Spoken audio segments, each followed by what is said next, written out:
I was profoundly affected in the 70s by Elizabeth Kubler-Ross, who was a physician, a psychiatrist, who was researching when to ask people for donated organs, when to ask families for donated organs, when do you die. And she inadvertently got off into a whole nother research topic on death and dying. What happened with Elizabeth that I thought was relevant for us was her early tapes of her work show her interviewing people who were actually dying. I cannot describe to you how aghast the medical community was at what she did. Because at that time, people didn't talk about death and dying. You didn't bring it up. And maybe part of that was a cultural feeling that if you talked about it, it would happen. I know that sometimes in Asian culture, that's certainly the case. If you talk about bad things, maybe they'll make them happen. But we went through a period in our culture where we completely changed from avoiding the topic of death to embracing the topic of death. And now, freely, people talk about end of life, they talk about what their wishes are. And then there was another gigantic cultural correction, and that had to do with cigarette smoking, the acceptability of smoking in front of people.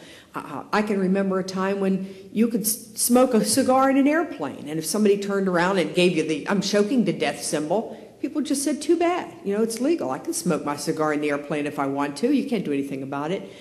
And now, what a change we've made to a whole new way of thinking about tolerance for unhealthy practices that affect other people. So what my hope is that we can create a cultural correction, and we can begin to move back towards the kind of values on leisure and time that I think are really true to our value system already. We just have had them obscured by false messages, and perhaps maybe even begin to lay claim to our time. So that if my employer, who just assumes I'm going to work an extra 20 hours a week even though I'm not paid for it, suddenly finds himself faced with multiple employees who say, you know, we don't really want to do that anymore. We'll give you every ounce of what we've got of productivity for 40 hours, but that extra 20, I need to have the option of saying yes to you for that or not. That would be a tremendously huge change in what's happening in corporate America today, where at least for the first few years often of work, it's just assumed that you're going to work 60 hours a week, even though you're only paid for 40. That's just, you know, we're drinking the Kool-Aid for the company, aren't we? I mean, that's part of what we do.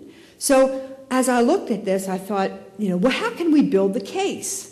So I put down here that I'd like to just suggest to you that you may want to think about using the analogy of the change that we've made in our society about the acceptability of smoking as an example of how we'd like to change society to the acceptability of overwork and putting our jobs before our families and putting money before experiences and relationships. So that's where I'm going with this. And the second part, the part on stress and the mind-body connection, she interviewed Dr. Esther Sternberg, a physician and researcher, on the connections between the brain and body. And she talks about explanations that Dr. Sternberg gave that really built a good case for that connection of mind and body.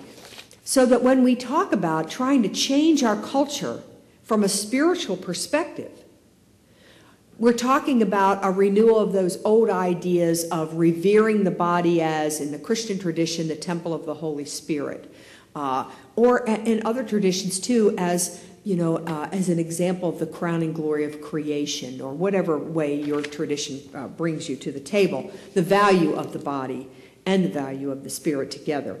I wrote here, what really attracted me to Dr. Sternberg's work was her interest in healing places. And maybe one thing that we can do as people interested in spirituality is talk about renewing again the tradition of retreats, the tradition of vacations that aren't consumptive vacations, but vacations that are a chance to reflect. The Roman Catholic tradition has never stopped giving people the opportunity to do wonderful retreats. There are retreat houses all over the United States where you can go to for next to nothing in cost and have a week, 8 days, 15 days, 30 days of complete silence in drop-dead gorgeous settings.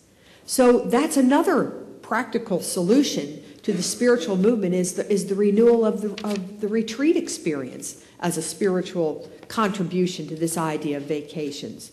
So anyway, I put the pertinent dialogue between Krista Tippett and Dr. Sternberg in there. And I think I'll just let you read that on your own time. I hope you'll enjoy it.